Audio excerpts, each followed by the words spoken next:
Avant d'épouser le capitaine Mark Phillips, la princesse Anne, fille de la reine Elisabeth II et du prince Philippe, a eu une relation avec l'ex-mari de la nouvelle reine consort Camilla Parker Bowles. Une histoire plus qu'étonnante puisqu'après cela, c'est son frère, le roi Charles III qui a eu une relation avec Camilla Parker Bowles. Il est parfois difficile de suivre les histoires de la famille royale. C'est, entre autres choses, pour cela qu'West naît la célèbre série The Crown, diffusée sur Netflix. Cependant, il est important de rappeler que les faits se déroulant dans la série ne sont pas tout réels. Les situations ont parfois été arrangées pour enjoliver la réalité, ou la rendre simplement plus croustillante. Parmi de nombreux exemples, The Crown a arrangé l'histoire de la famille royale à sa façon en mettant en scène la relation de la princesse Anne et d'Andrew Parker Bowles. La série fait comprendre que cette relation et celle du prince Charles avec Camilla se sont chevauchées, en ayant eu lieu pratiquement au même moment.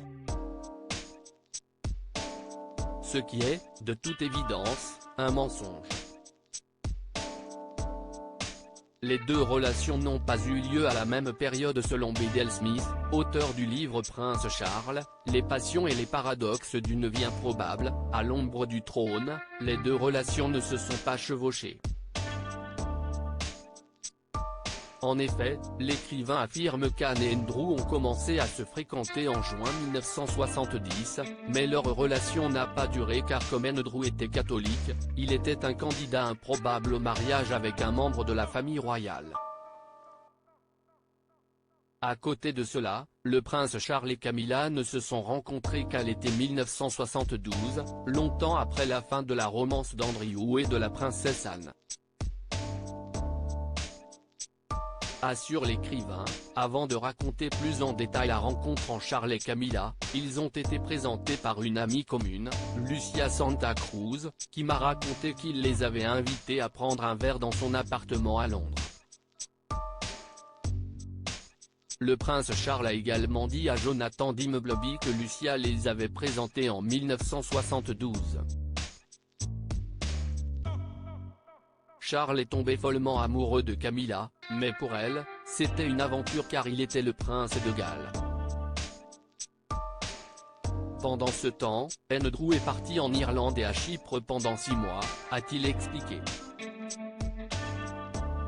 Impossible, donc, que les deux relations se soient chevauchées contrairement à ce qu'il se passe dans le scénario arrangé de The Crown.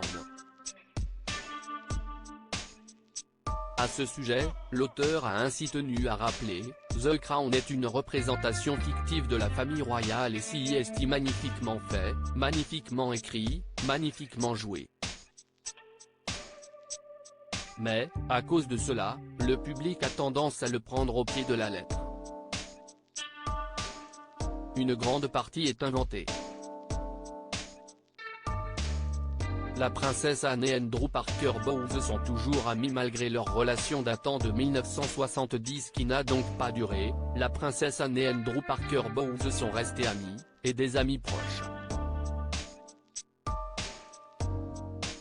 Ils sont d'ailleurs souvent photographiés ensemble pendant des courses hippiques car il s'agit là d'une passion commune qui les a attirés l'un vers l'autre en 1970. L'auteur a même révélé qu'Andrew a été nommé parmi les parrains et marraines de Zara Tindall lorsqu'elle est née en 1981. Concernant la vie sentimentale des deux amis et ex-amants, Andrew et Camilla ont divorcé en 1995 et il a été photographié assistant au service de bénédiction de son ex-femme et du prince Charles de l'époque en 2005 avec leurs 2 enfants, Tom Parker Bowles et Laura Lopez.